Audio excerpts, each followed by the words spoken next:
Y me habéis pillado. Normalmente lo hago. Hola, vamos ya con la segunda mesa de la jornada. Tenemos aquí el título, Nuevos retos en la salud global, investigación y prevención. Paso a presentaros a los ponentes. Está César Hernández, que es director general de la Cartera Común de Servicios del Sistema Nacional de Salud y de Farmacia del Ministerio de Sanidad. Bienvenido y gracias. A Esteve Fernández Muñoz, que és secretari de Salut Pública del Departament de Salut de la Generalitat de Catalunya. Gràcies, Esteve. Patricia Pozo Rosí, que es neuróloga y además es vicepresidenta del Comité Científico del Vall d'Hebron Instituto de Investigación. Muchas gracias. Miquel Balcells, director médico de Amgen Iberia. Benvingut. Jordi Sánchez, CEO de Bayer en España. Gracias a todos por aceptar nuestra invitación. La primera pregunta es genérica, es para todos porque todos participáis, administraciones y empresas, también desde el punto de vista público y de la investigación. Participáis de los avances tanto en investigación como en prevención, ¿no? Y lo primero que quería saber es un poco, antes he hablado en algún momento, cómo veis a España en este ámbito, ¿no? A nivel de investigación farmacéutica y qué retos tiene por delante. Empiezo contigo, César. ¿Tú cuáles crees que deberían ser las prioridades desde el punto de vista del Ministerio? Bueno, buenos días a todos y gracias por la invitación. Yo creo que un gran reto es conseguir que trascendamos un poco la política de silos y que desde la investigación, la innovación, a la manufactura, al acceso, digamos, lo veamos como un todo. Nosotros hemos puesto encima de la mesa esta estrategia de la industria farmacéutica y nos gustaría también ampliar a otro tipo de tecnologías sanitarias y también al mundo del dato sanitario, en el que con la salud como elemento tractor o dinamizador, bueno, pues trate de realmente empujar o tirar de todos estos aspectos. ¿Cuál es la situación de investigación que tenemos? Yo creo que tenemos, desde luego, en investigación clínica, un altísimo potencial. Esto yo creo que ya nadie lo duda. Yo creo que todavía necesitamos algún trabajo, y eso también lo contempla esta estrategia, en lo que es la traslación de la investigación, digamos, más básica o preclínica a la investigación clínica. Yo creo que una vez que con esta visión transversal y holística convertamos eso, yo creo que sí que tenemos un enorme potencial. Lo primero, porque tenemos un sistema sanitario que es muy accesible, que es muy abierto, que tiene muchas posibilidades, que da muy buena calidad al precio que tiene y que es un valor en toda esta cadena que digo hay que verla en su totalidad. Esteve, preparando esta mesa me comentabas, es tan importante la investigación como la prevención, ¿no? Desde el punto de vista también de la administración, ¿no? Vamos a un ejemplo concreto para que la gente nos entienda.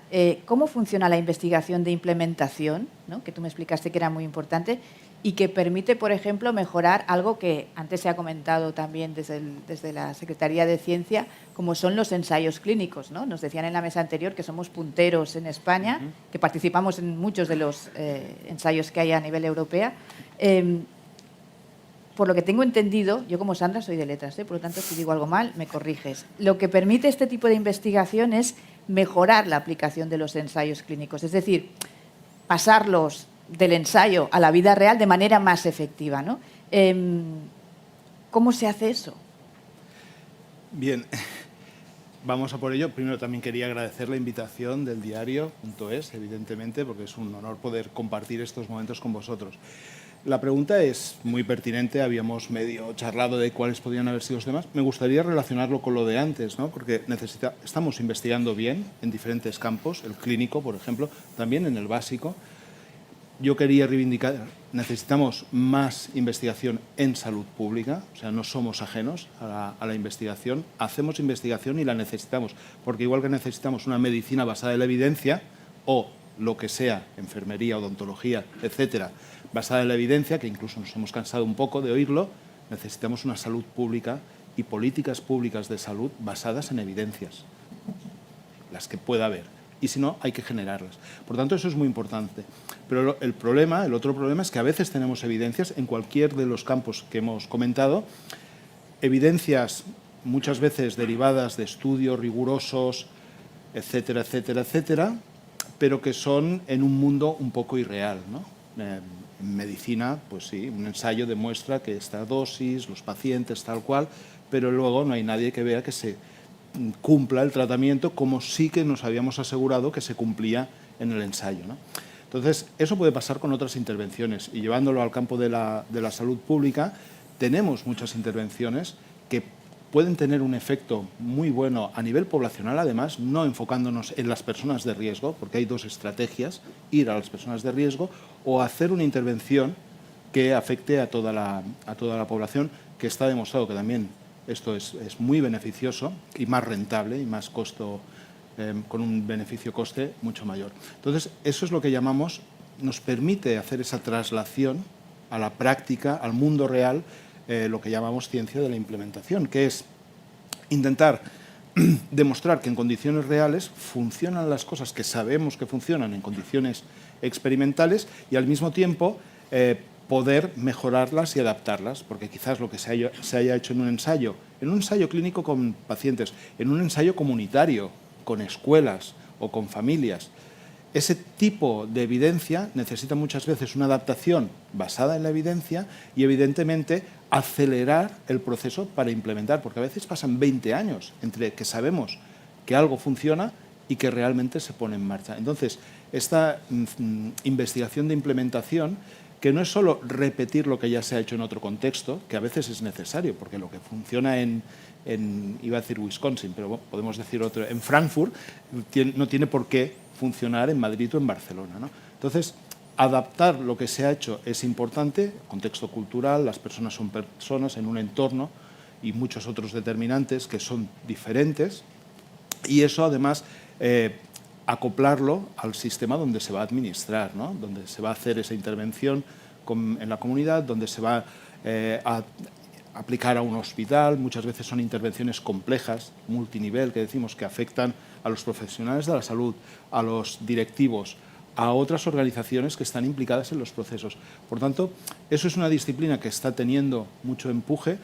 Venía mucho empuje desde los Estados Unidos y ahora sabemos que están, y tengo constancia de que también investigadores en este ámbito están sufriendo las consecuencias de la era, esperemos que no sea una era, de la época Trump, y eso nos puede influir. Aquí en Europa también se está desarrollando mucho y en España concretamente. Por lo tanto, también sería, hay por un ejemplo, cierto impulso. un ensayo de estos que nos han comentado Sí. antes, ¿no? Que hay diferentes países, pues que ese ensayo a la hora de aplicarlo, a lo mejor en España se aplicase en un ámbito y en Suecia en otro. Ajá. Sería eso.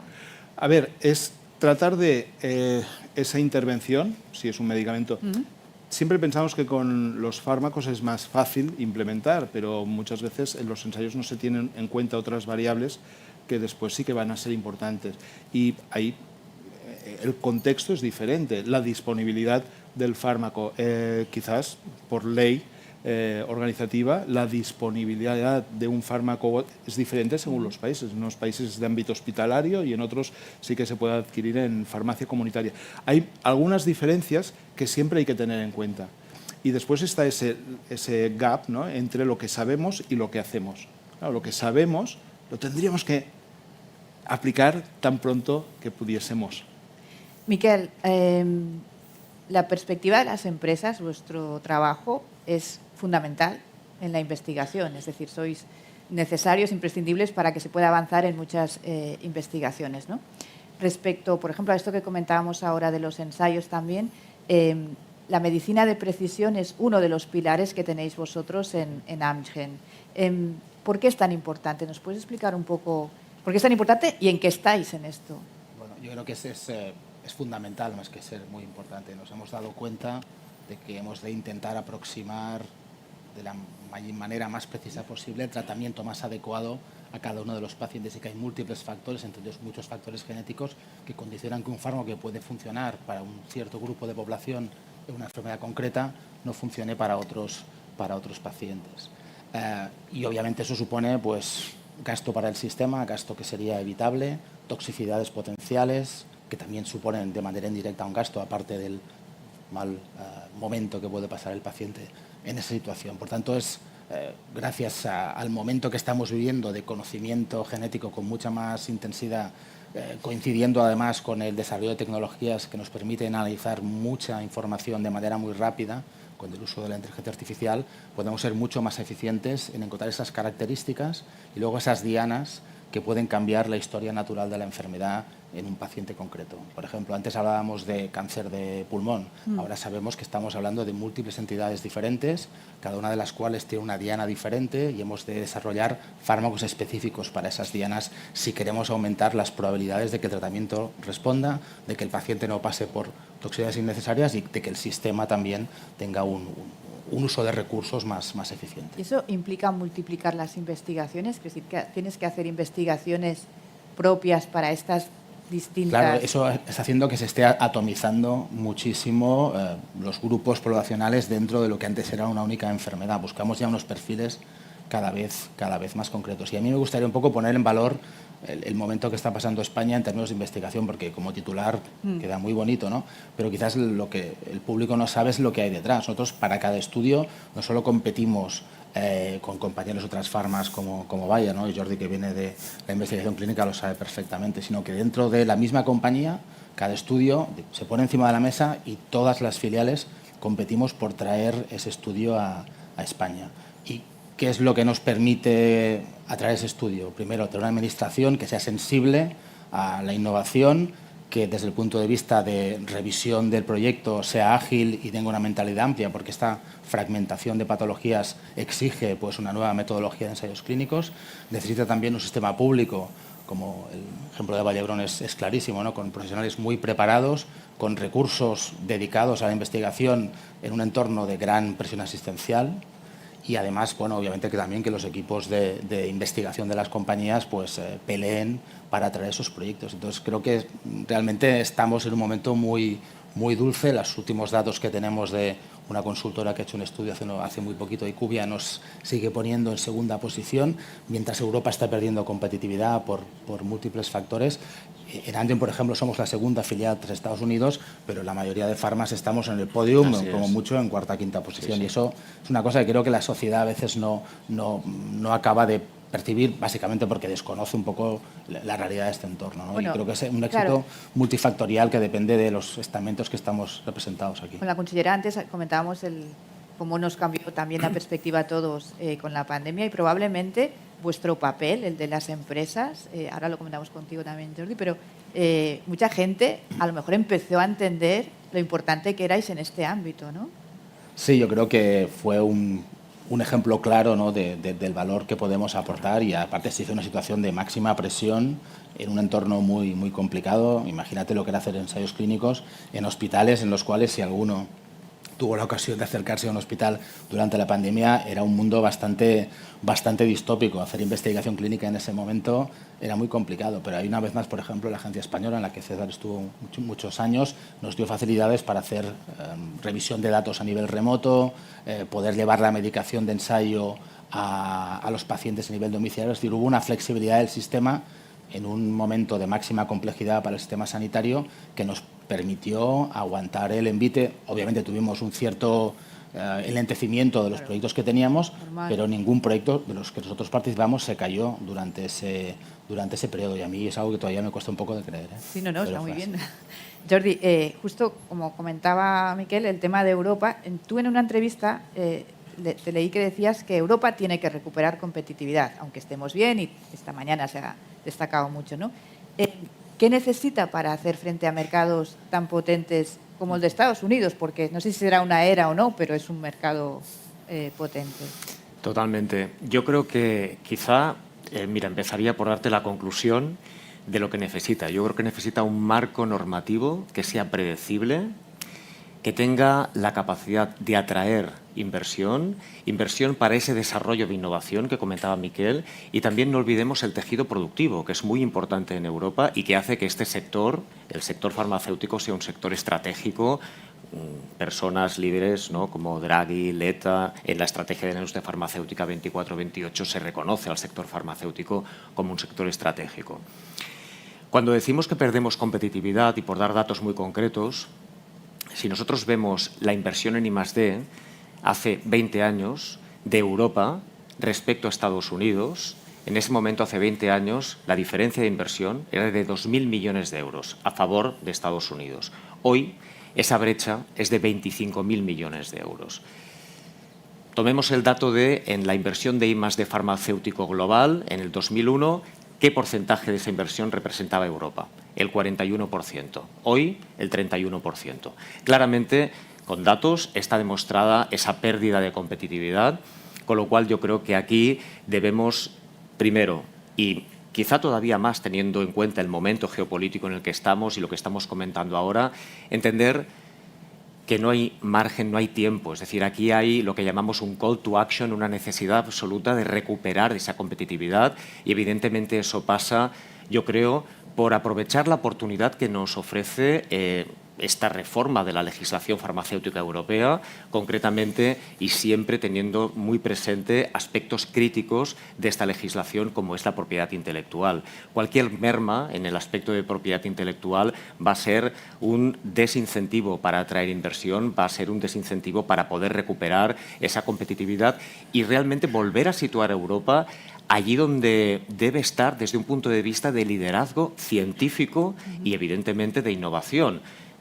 Cuando hablaba de hace 20 años, hace 30 años, y eso sigue siendo así, tenemos un tejido científico de una excelencia a nivel tanto de Europa, pero por supuesto también en España, y la demostración la ha explicado muy bien Miquel, es todo el tema de investigación clínica, que debemos poner en valor, y ahora tenemos una oportunidad para hacerlo muy claramente.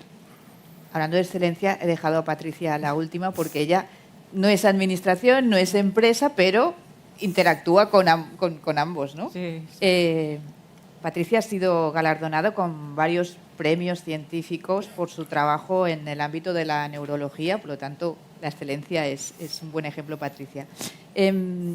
¿Cuáles son los principales obstáculos con los que os encontráis los investigadores, los que estáis ahí con la probeta, a la hora de llevar a cabo vuestros trabajos? Bueno, lo primero, gracias por invitarme. Represento, yo creo que un rara avis, ¿no? Es un médico que además hace ciencia y, como comentaba, pues necesitas equilibrar el espacio que dedicas a atender a pacientes, pero también a organizar proyectos, escribirlos, y todo esto a día de hoy en España todavía necesita un marco regulatorio un poco más sólido para que desde un poco lo que observamos, porque al final las preguntas, los problemas salen de las personas, de los pacientes, que nos vienen con ideas en el fondo. Al final vemos que hay algo que no funciona, que en este paciente hay un tratamiento que no está funcionando. Entonces, todo esto nos lleva a hacer preguntas, el famoso, ¿no?, desde el bedside to the bench and back, o sea, que vamos desde la cama del paciente un poco al laboratorio y volvemos con soluciones. Esta es la investigación un poco translacional que se apoya en Vallebrón. Tenemos la suerte en el Instituto de Investigación de también tener investigación preclínica, y luego tenemos, yo creo que, no sé si es el mejor, pero tenemos una unidad de ensayos clínicos muy potente que cada año en todas las especialidades produce un montón de innovación que acerca la innovación, de hecho, a los pacientes. Como digo yo, los ensayos clínicos son una manera de poder acercar productos nuevos a los pacientes a coste, o sea, esto es una gran colaboración público-privada, pero a coste de un poco, pues en este caso, ¿no?, soportado por la industria, haciendo que en el fondo el sistema innove, pero se abarate, ¿eh? O sea, no es más caro hacer ensayos clínicos. Y gracias, yo siempre digo también, a que la población aquí en España, o sea, la ciudadanía, es extraordinariamente generosa, ¿eh? O sea, tenemos el mayor país de donantes en trasplantes de órganos. No somos quizás financieramente ricos, pero sí que somos ricos a nivel de nuestra humanidad y la implicación y el que tienen un poco los pacientes para ayudar a que la ciencia también avance. Entonces tenemos una serie de elementos que están ahí, pero yo creo que todavía nos hemos de creer más que hay un formato de vida, que es ser investigador, que puede ser incluso ser médico investigador, y crear el marco regulatorio para que podamos tener contratos que poco potencien este tipo de personas, ¿no? Que si me preguntabas cómo retenemos talento, sería otra manera de ponerlo.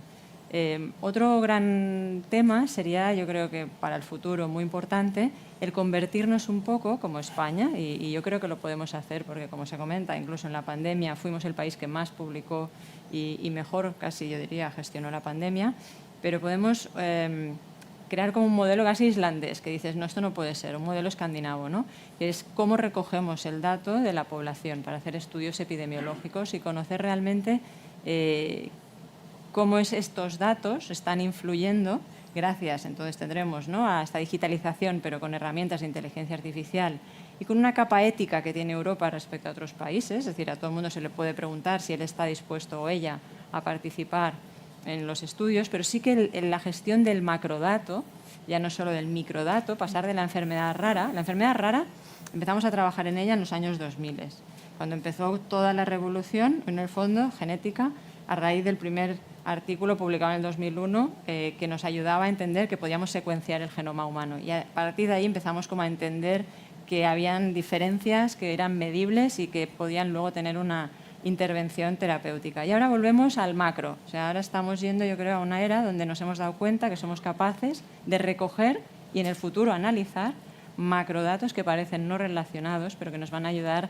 yo creo, que a entender la complejidad desde otro punto de vista muy interesante. Yo creo que España esto también lo puede liderar si aplicamos, porque estamos listos, o sea, tenemos ganas, los investigadores, los médicos, y lo que necesitamos es pues, que todo esto se vaya como aterrizando e implementando. Ahora cuando decías lo de los datos me he acordado, Miquel, vosotros trabajáis mucho con Big Data, trabajáis también con inteligencia artificial.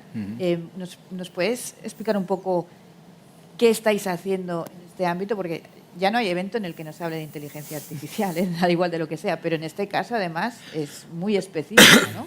Sí, en nuestro caso, como te comentaba, ¿no?, esa capacidad de análisis de una cantidad ingente de datos genéticos combinados con datos clínicos es lo que nos permite o nos facilita la identificación de dianas concretas contra las cuales intentar pues, cribar diferentes candidatos de fármacos que tenemos para ver cuál es el más eficiente. Amgen empezó hace 10 años a trabajar a fondo en esta línea. Adquirimos una compañía islandesa que se llama Decode, ¿No ves? que tenía... Ya te lo digo yo.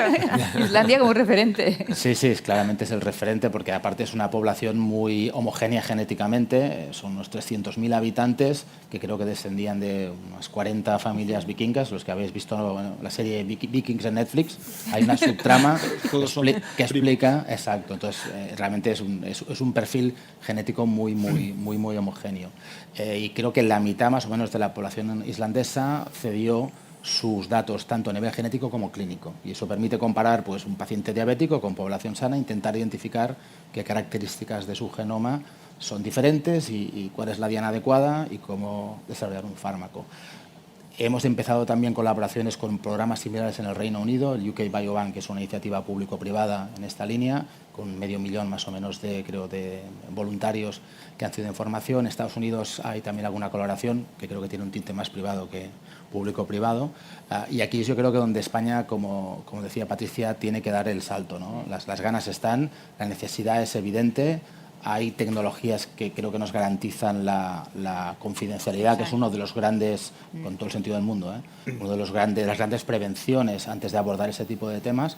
Pero yo estoy viendo algunos brotes verdes en esa dirección, ¿no? Andalucía, por ejemplo, a través de una fundación, que es la Fundación Salud y Progreso, que da un poco de cobertura de paraguas a los diferentes hospitales de Andalucía, y aprovechándose que tiene un sistema informático muy homogéneo, tienen un volumen de población mucho más grande que el de Islandia, como te puedes imaginar, y datos casi de 20 años de recorrido. Y ellos se están aproximando a compañías farmacéuticas para proponer colaboraciones, haciendo ellos los análisis, de manera que los datos no van a salir nunca de su sistema. Ahora les preguntaremos a las administraciones porque me ha parecido que son deberes que les estáis poniendo un poco. Sí, ¿se ha notado mucho? No sé si lo han notado, pero me ha parecido. No, yo quiero decir que tampoco hay que irse a Islandia ni... No, por eso, o sea, muy cerca se están, y desde hace años, haciendo iniciativas. En Cataluña, concretamente, los sistemas de información se están unificando y están disponibles para investigación. El PADRIS, que incluye desde datos de la historia clínica electrónica de atención primaria, registros hospitalarios. Se está haciendo ahora una inversión extraordinaria, gracias en parte a fondos europeos, de digitalización, no solo de imágenes, sí, se digitalizan imágenes, pero se digitalizan también electrocardiogramas, se digitalizan una cantidad ingente de información que estará disponible para la práctica clínica importante y para poder hacer investigación. Investigación que puede significar pues, saber si, como se ha realizado no hace mucho, pues si los niños vacunados, los lactantes vacunados, tienen infecciones respiratorias durante el siguiente año después de la vacunación. Y eso nos sirve para evaluar la eficacia en el mundo real de una vacuna que estaba aprobada en ensayos. Por lo tanto, eso se está poniendo en marcha y en Cataluña es una realidad más que emergente, ¿no? Con toda una serie de condicionantes de acceso, etcétera, y relativamente sencillo de poder utilizar y que se está incorporando a becas que se piden de proyectos nacionales, internacionales, colaboraciones, porque permite hacer cohortes, permite hacer estudios anidados. Hay un componente que es el de las muestras biológicas, pero yo creo que la red de biobancos que se está extendiendo por España a través de diferentes ciber, sobre todo, es importante, y ahí faltará ver cuáles son las pasarelas, ¿no? Y de hecho, Bayer tiene un centro, un hub de referencia de investigación Sí. y de innovación desde hace 2 décadas, si no me equivoco, aquí en Barcelona. No sé si quieres aprovechar para explicarnos qué proyectos tenéis en marcha. Sí, situarlo dentro de lo que es la misión de la compañía, que para nosotros es importante siempre dar el contexto, que es la de salud y alimentación para todos. El aspecto de salud, básicamente, cómo trabajamos en él a través de la innovación. Innovación en lo que nosotros denominamos nuestras áreas terapéuticas foco, que son la cardiología, la oftalmología, el área cardiorrenal y la oncología. Además de esos tratamientos que hemos ido desarrollando y puesto a servicio, ¿no?, de los pacientes y de los profesionales sanitarios, la compañía hizo una apuesta muy importante por el futuro que casi ya empieza a ser presente o es presente en algunas patologías, y esperamos que todavía gane más presencia, que es el de las terapias avanzadas, especialmente para enfermedades que hoy no tienen tratamiento, con el objetivo no solamente de tratarlas, sino incluso, en algunos casos, de aspirar a la curación. Con esto invirtió a partir del año 2019 aproximadamente unos 3.500 millones de dólares en compañías que llamamos plataformas especializadas en terapia génica y en terapia celular. Tenemos también, pues, el privilegio, por decirlo así, que gracias a ese movimiento y a esas adquisiciones, una de las plantas de terapias avanzadas, que ahora forma parte del Grupo Bayer, está en el País Vasco, en San Sebastián, y es el centro de producción más importante de vectores, de un tipo de vector, de adenovirus asociados, de toda Europa. El hub al que haces referencia está situado en nuestra central aquí en Sant Joan d'Espí. Son aproximadamente 800 personas que dan servicio a nivel global en muchos ámbitos distintos dentro de la compañía, entre ellos el de investigación y desarrollo, tanto en la división agricultura, pero también en la división de salud, en todos estos proyectos que comentaba a nivel de ese espectro que os decía de las áreas foco y también pensando en el futuro de las terapias avanzadas. César, aviso de pedir, ¿verdad? Pero uno de los retos de las administraciones es cómo conseguir que el sistema sea sostenible. Es una de las preguntas que le he hecho a la consellera, porque nos ha explicado que aquí en la Generalitat tienen en marcha una reforma para que sea más sostenible y, por lo tanto, se pueda adaptar también a los nuevos tiempos, con una población, pues, más envejecida y con más necesidades, ¿no? Al final, los ciudadanos queremos acceder a todos los tratamientos, ¿no? Y la pregunta es, porque tú has recordado más de una vez que la caja que vosotros manejáis al final es una, y que aunque se vaya poniendo más dinero, pues no es ilimitada, ¿no? Me gustó mucho que dijiste que al final tenéis que ir a soluciones imaginativas. Y yo dije, voy a preguntarle exactamente cómo conseguir hacer sostenible la caja y a la vez poder acceder a estas investigaciones y seguir siendo punteros. ¿Cómo estar en la administración y ser imaginativo, ¿no? Sí. Bueno, la expresión es tuya. Ha dicho Patricia rara avis. Yo sí que me siento rara avis porque he pasado por un montón de sitios y ahora me veo en Eso es mejor, porque así... esta ¿no? posición También... hablando de dinero. Es más creativo. A ver, lo voy a intentar explicar. Claro, aquí hay que hacer posible algo que durante mucho tiempo se ha pensado que no es posible. Es decir, durante mucho tiempo se ha pensado que tener innovación, tener acceso y tener sostenibilidad eran como 3 vértices de un triángulo y que uno tenía que elegir 2, pero nunca podía elegir los 3.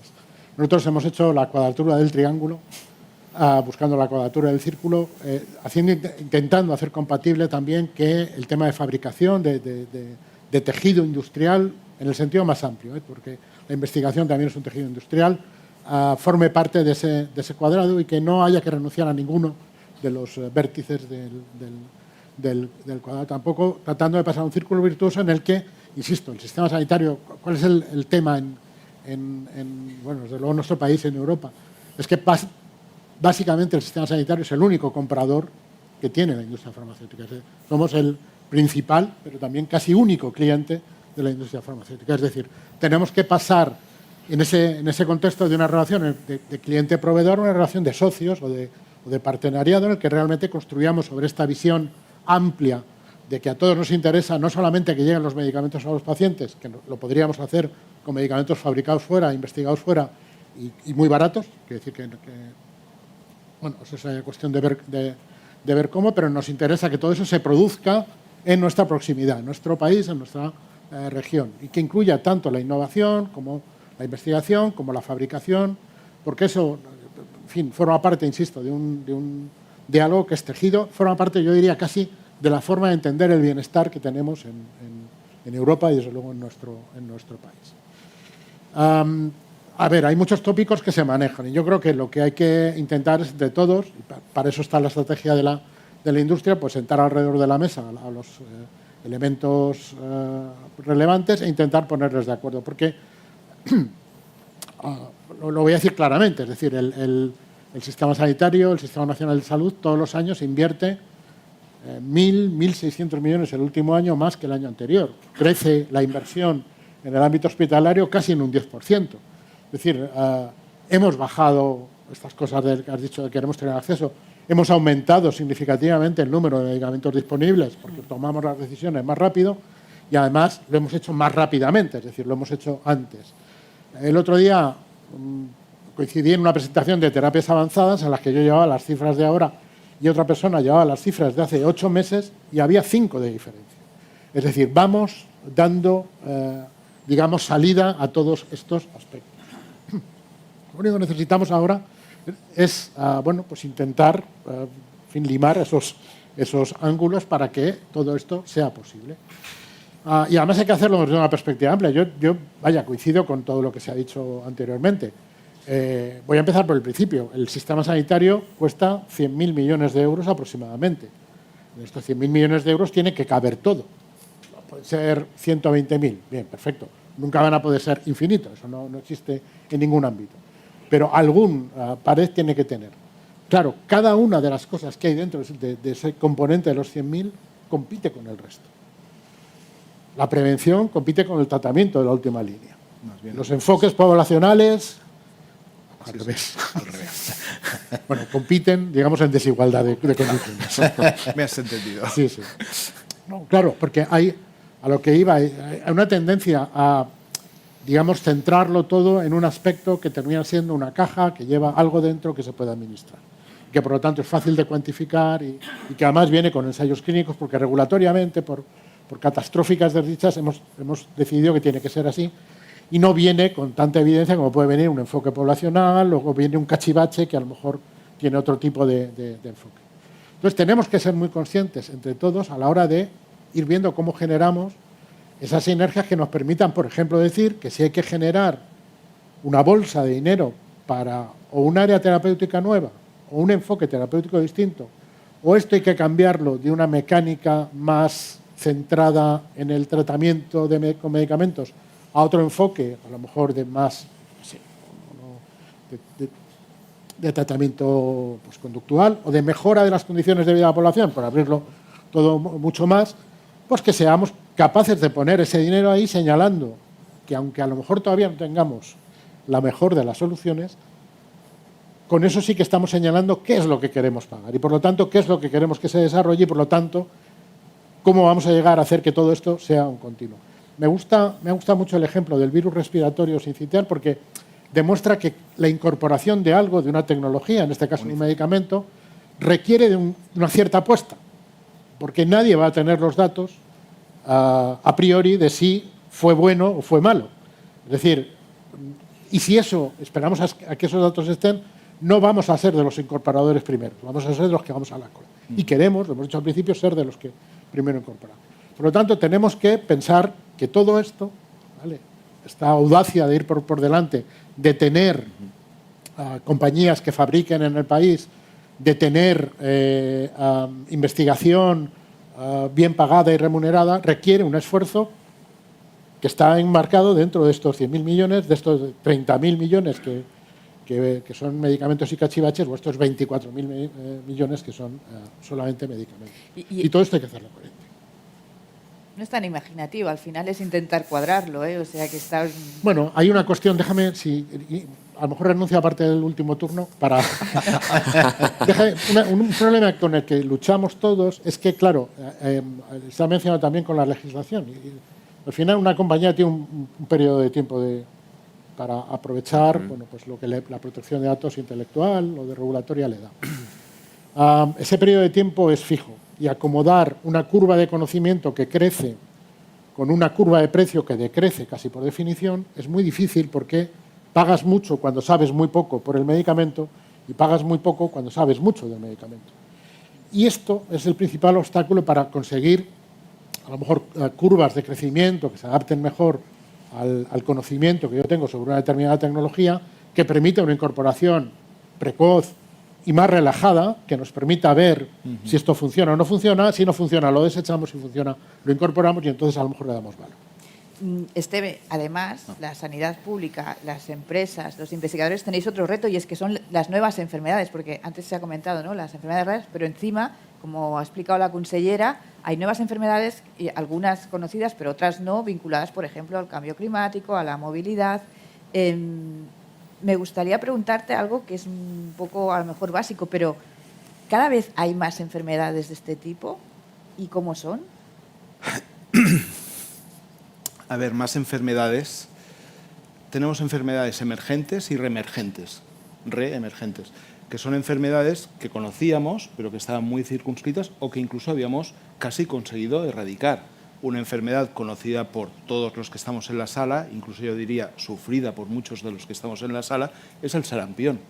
Y es una enfermedad que en estos momentos está reemergiendo desde parte de nuestro desconocimiento a causa justamente de la movilidad, de la globalización, la gente se mueve de un sitio a otro, tendencias. Tenemos una vacuna que llevamos no sé cuántos años, varias décadas vacunando, que es eficaz, que tenemos un 97,5% de la población, casi que en todas las regiones de España, vacunadas, pero que después vienen nuevas tendencias y los padres no vacunan. Y entonces tenemos brotes, estoy hablando del sarampión, ¿no?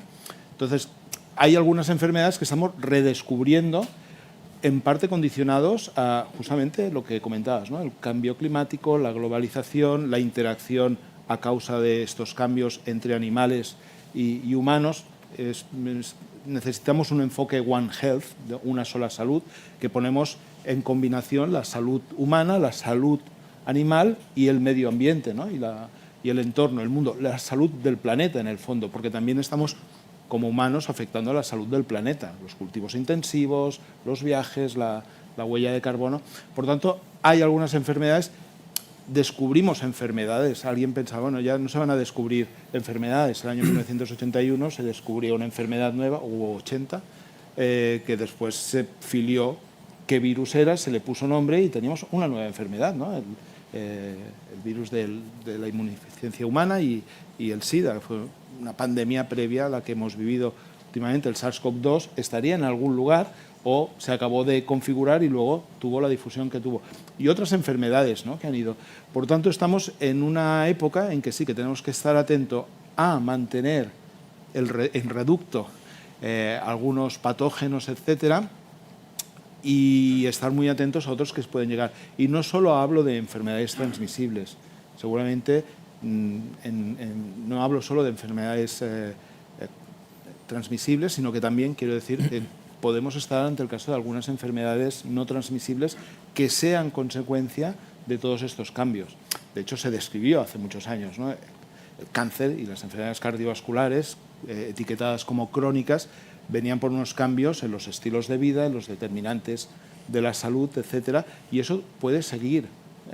Tenemos que estar atentos a cómo algunas enfermedades pueden empezarnos a afectar, pensando que, sin saber que existen, prever una cosa que no sabes cómo es muy difícil. Claro. ¿No? La gente pregunta, ¿cuál será la próxima pandemia? No lo sabemos, si será la gripe aviar o será algún otro virus o será... Quedas por hecho es que la habrá, porque dices, no sabemos Bueno, cuál será. yo creo que el mejor escenario es dar por hecho que la habrá y prepararnos. Si luego es como una aseguranza, como un seguro de coche, de vida, sobre todo de vida, o cualquier tipo de seguro. Si lo pagas y luego no lo utilizas, todo el mundo contento, ¿no? Entonces aquí los sistemas sanitarios, los sistemas de salud pública, tenemos que estar preparados, un poco mejor preparados que cuando estuvimos delante de la COVID.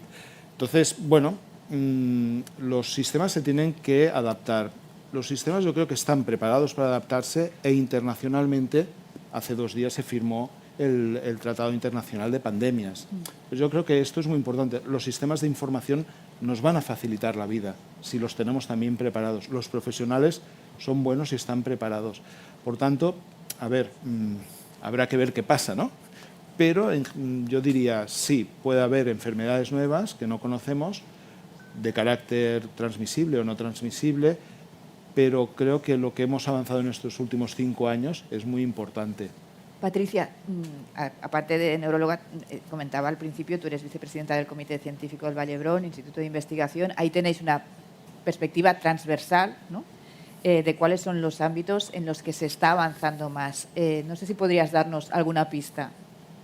Sí, antes, si me permites, 2 apuntes. En cuanto a soluciones creativas, ¿alguna vez os habéis planteado el no tener las cajas económicas en silos? Siempre hablamos en gasto, en coste directo y coste indirecto, ¿no? Y muchas veces el invertir en coste directo, me imagino que puede reducir el coste indirecto de enfermedades. Entonces, a lo mejor yo esto siempre me ha llamado la atención. Lo dejo ahí y si quieres... Respuesta corta, sí. La larga luego la hablo. Lo digo porque es verdad que a veces llama la atención. Claro, tú inviertes en crear salud, esta persona va a volver a trabajar, va a poder ser mucho más productiva y esto retorna, tiene un retorno a la sociedad. Pero bueno, ahí está. En cuanto a nosotros los médicos, esto siempre nos ha llamado mucho la atención de que a veces estas cajas no se hablen entre ellas. Y un apuntito más también, porque creo que nos estamos olvidando de China. Y China, nosotros en la producción científica estamos viendo el nivel exponencial a diario que están haciendo desde China y esto se ve visiblemente en toda la producción científica, me refiero de artículos científicos. Por ahora, la sensación que nos da es que la calidad que está llegando desde China es peor, si podemos decirlo, que la nuestra un poco, ¿no? Que la digamos, del mundo occidental, que incluye Estados Unidos y Europa. Pero están llegando y están llegando muy rápido, trabajan mucho, como decías, esta velocidad que parece que es incesante y me parece que nos van a comer rápido si no somos capaces de mantener algún tipo de seña de identidad de lo que estamos haciendo aquí en cuanto al valor, ¿no? Pues por su calidad o por la manera que hacemos el abordaje, por la relación entre los diferentes actores, que tienen mucho que ver con tener este empoderamiento y co-creación desde el paciente, de entender sus realidades. O sea, hemos de aportar algo diferencial, porque me parece que China va también bastante rápido y con mucha agresividad.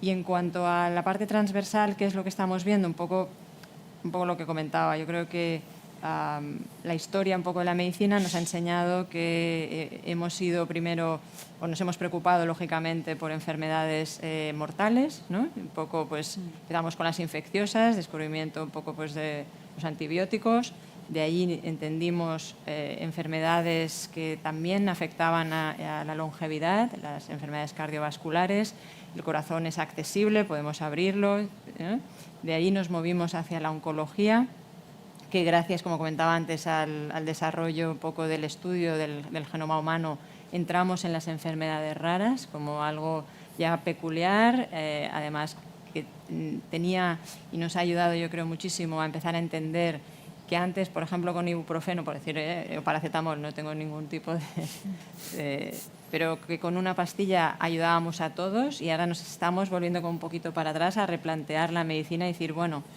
todos somos diferentes y hemos de entender que a cada paciente o a cada persona le tenemos que dar el tratamiento o el abordaje o, ¿no? terapéutico o holístico, de también de estilo de vida, que necesita para este momento y no para todos los momentos. No me va a servir una pastilla siempre para todo y en todo momento. Entonces yo creo que esto ha sido lo que ha pasado en este primer cuarto de siglo y nos estamos moviendo poco a poco entonces a la calidad de vida.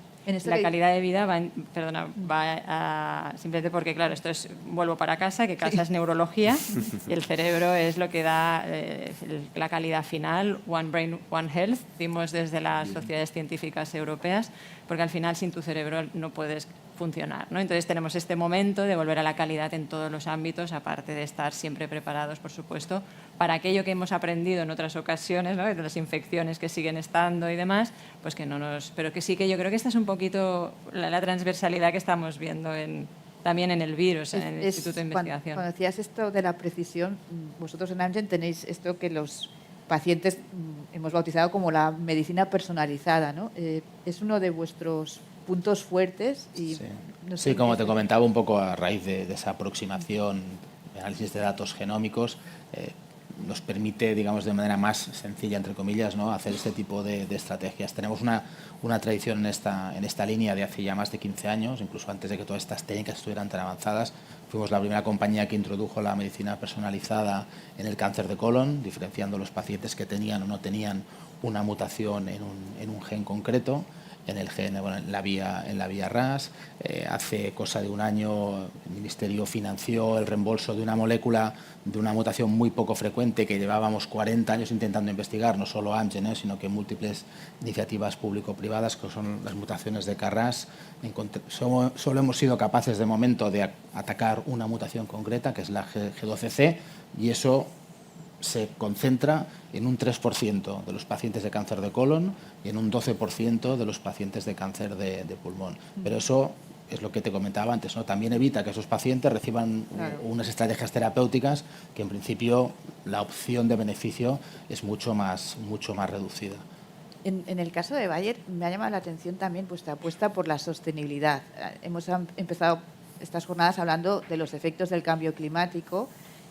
Al final, pues las empresas también tienen que estar implicadas, ¿no?, en esta lucha. Y no sé si nos podrías explicar un poco, creo que vuestro referente es la planta de Langreo, no sé si también en otras, donde ¿qué estáis haciendo para ser una empresa más sostenible también en este ámbito?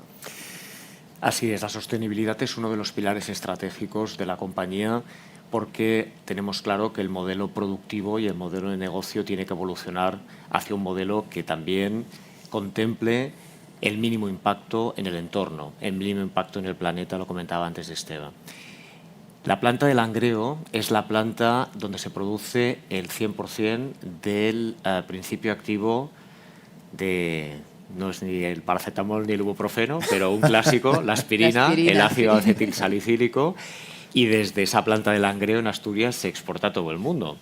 Entonces, en el 2018 se inició una agenda de sostenibilidad específica para la planta, pero dentro de un proyecto de sostenibilidad como compañía que buscaba la descarbonización total. Y además con unos objetivos mucho más ambiciosos que los de la Agenda 2030 y, como comentabas, es público de hace unas pocas semanas, hemos firmado un acuerdo con Iberdrola por el cual todo el vapor que necesita la planta para su proceso productivo es un vapor electrificado de fuentes renovables, y eso quiere decir que a partir de junio del 2026, dentro de un año aproximadamente, conseguiremos el 100% de descarbonización, es decir, 0 emisiones en la planta de Langreo. Eso básicamente, y además, si me permites, teniendo en cuenta dónde se ubica la planta, que es en la cuenca minera de Asturias, tiene un significado realmente muy importante, tanto para el sector, creo, para el sector farma, por supuesto para nosotros también como empresa. Es de las primeras plantas del grupo Bayer que consigue esta descarbonización total y que demuestra que existe un posible modelo productivo distinto, mucho más sostenible. Como empresa, además de ese caso concreto, desde el 2018-2019, que nos marcamos estos objetivos de sostenibilidad, hemos reducido nuestra huella de carbono en el país, en los 11 centros que tenemos en todo el país, entre plantas de producción, edificios de oficinas, etcétera, en prácticamente un 40%, un 38%. Quedan 5 minutos, pero los quería dedicar a hablar de la reforma que tenéis en marcha en la Administración con la Ley de Medicamentos y Productos Sanitarios. Esta Administración, están 2 empresas del sector y la pregunta es, ¿cómo van las negociaciones para que algunos precios de fármacos sean más competitivos, que vendría a ser más baratos? No sé si es más barato la palabra. No lo sé. Si es lo que encaja. El barato es caro. Déjame que diga una cosa antes, porque se han mencionado de soslayo un par de cosas que no me son ajenas. Es decir, la legislación de ensayos clínicos la escribí yo en un garaje, igual que el MAC. Y la de terapias avanzadas de fabricación industrial también. Es decir, que ha tenido 2 álbumes que no han ido mal por ahora. Y yo espero que la ley tampoco vaya mal. La ley es una reforma muy amplia y plantea cambios que yo definiría como de reequilibrio del sector. Es decir, tenemos un problema que básicamente es, ¿no?, conviven precios muy altos, a veces con incertidumbre acerca de los resultados que producen y que acaparan una buena parte de esa bolsa de dinero que el Sistema Nacional de Salud invierte. Un entorno, cuando acaban los periodos de protección, que no es muy competitivo en relación con otros países de Europa, donde hay algo que se puede trabajar. Y luego hay unos precios de medicamentos que son como consecuencia de la subsidiarización de esos precios con los precios altos. Pues durante un tiempo esto ha funcionado, pero ahora, una vez que esos 2 mundos se han separado, ha dejado de funcionar.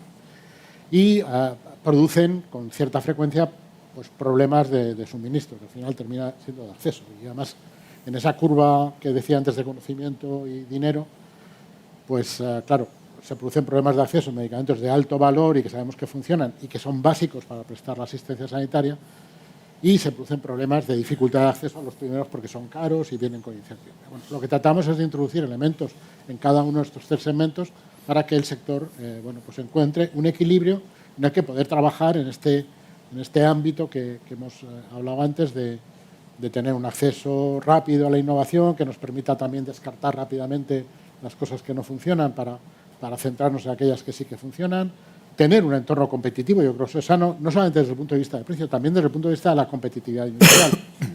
Durante mucho tiempo, es verdad, yo también coincido que ahora a Asia hay que verla con otros ojos, generalmente la hemos visto con los ojos de gente que copia lo que se hace aquí y lo devolvía más barato. Ahora yo creo que tenemos que tener respeto, porque hay muchas cosas que van a venir allí y el avance tecnológico hay que recuperarlo y no... Pero uno de los elementos para recuperar ese avance tecnológico es tener una estructura de empresas que tengan un modelo de negocio lo suficientemente bueno como para permitirse hacer ese tipo de innovación también en lo que es manufactura y por lo tanto incrementar la competitividad del sector. Y también es muy importante que todo eso termine, vamos a decir, drenando, se me ha olvidado, la recuperación de los precios que realmente no son sostenibles, y tenemos medicamentos antibióticos, antiepilépticos, que es tremendamente... algunos medicamentos psiquiátricos que realmente es tremendamente difícil sobrevivir sin ellos, y corremos el riesgo cada día o cada semana de que pueda haber algún tipo de problema, deslocalización, cese de la fabricación, etcétera, etcétera. Y todo esto lo tenemos que hacer en un entorno que sea, lo has dicho, sostenible. Sostenible quiere decir que con ese dinero que invertimos hoy nos va a ser posible seguir invirtiéndolo mañana. Claro. Que la cena de hoy no nos va a dejar de cenar mañana y que vamos a poderlo pagar, ir pagando en este entorno en el que además, insisto en esa visión, lo que estamos es invirtiendo dinero en tener una cadena de suministro segura, una red de investigación puntera y a nuestros pacientes tratados con la mejor alternativa posible que podamos tener, ¿no? Bueno, pues esto es lo que tratamos de encontrar en la ley, y lo que estoy seguro es que vamos a encontrar el punto de acuerdo. Es vuestro momento. ¿Os gusta la ley? ¿Queréis pedir algún cambio? Bueno, yo desde el punto de vista me circunscribiré a mi área de trabajo, que es la investigación clínica. Yo creo que viendo la velocidad con la que accedemos a través de los ensayos clínicos a terapias que están demostrando que gracias al acotamiento de las poblaciones la evidencia de la eficacia cada vez va a ser más rápida, vale la pena que invirtamos en ese acceso al dato poblacional para de manera más ágil podamos valorar más rápido, digamos, esa implementación. Que no se nos olvide que viene una legislación entera para espacio de datos en salud europea. Es decir, que no está en esta ley probablemente sí, porque va a estar en la otra ley. Pero me refiero que con esa conjugación, y también pediría eso, que la ley se intentara, digamos, acercar a ese objetivo, ¿no?, de los 180 días de evaluación de las terapias y 90... Eso lo he dicho yo para- antes de que lo dijeran ellos, lo cual sí. y a partir de aquí me callo y dejo a Jordi, que sabe mucho más de esto que yo. Yo solamente añadir una cosa, también para poner de nuevo en contexto. Era una ley necesaria, es decir, teníamos una ley de más de 30 años, en 30 años han pasado muchísimas cosas y yo creo que debemos de dar este punto muy positivo de que estamos legislando en un momento necesario para hacerlo.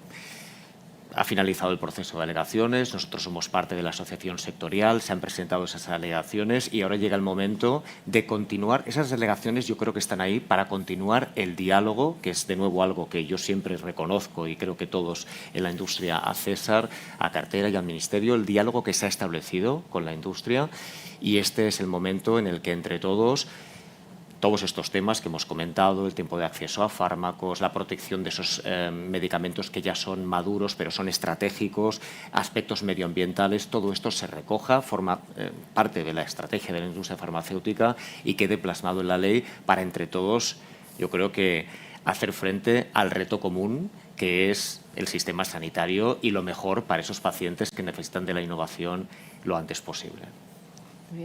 ¿Queréis añadir algo más vosotros dos? Y ya cerramos porque... Yo tenía un pensamiento, a ver si soy capaz de sintetizarlo brevemente, porque algunos os habéis calificados de raras avis, ¿no?, por aquí antes, y yo me estaba sintiendo un poquito también rara avis en la pues mesa. nada, la mesa de los Pues raras nada. avis. En el sentido de que vengo de... Pero avis hacemos un mercado. Sí. A ver, ¿qué aves? Porque ahora las aves también Sí. hay que cuidar. Ay, ay, Cuidado. Con las aviar, aves. ¿no? Cuidado. Sí, sí. Pero no, lo digo porque vengo de la investigación epidemiológica, soy el secretario de Salud Pública y hemos hablado sobre todo, más que de diagnóstico, de tratamiento y de tratamiento farmacológico y bueno, y eso, el diagnóstico, el tratamiento y la rehabilitación es lo que se nos come el sistema sanitario. Un sistema sanitario que cuanta más oferta haya, más gastaremos, o sea, no hay tope. No hay tope. Si ponemos 100 millones más, nos los vamos a gastar y necesitaremos 25 para acabar el año. Eso lo tenemos muy claro. ¿Y por qué lo traigo a colación y me siento un poco raro? Porque no olvidemos la importancia de la investigación epidemiológica, no solo para conocer las causas de las enfermedades, sino para poder hacer mejores intervenciones preventivas. Sí, y eso está muy demostrado, que prevenir las enfermedades gastaremos menos en otras cosas que también son muy necesarios y tenemos que estar en el último momento. Por tanto, bueno, eso es importante recordarlo, que poniendo todas las piezas del puzzle conjuntamente seguro que conseguimos avanzar. Pues muchas gracias a todos. La verdad es que yo aprendo mucho en estas mesas porque son ámbitos que de verdad que para la mayoría son desconocidos y os agradezco sobre todo la pedagogía también, ¿no? Muchas gracias. Vamos ya con la próxima mesa.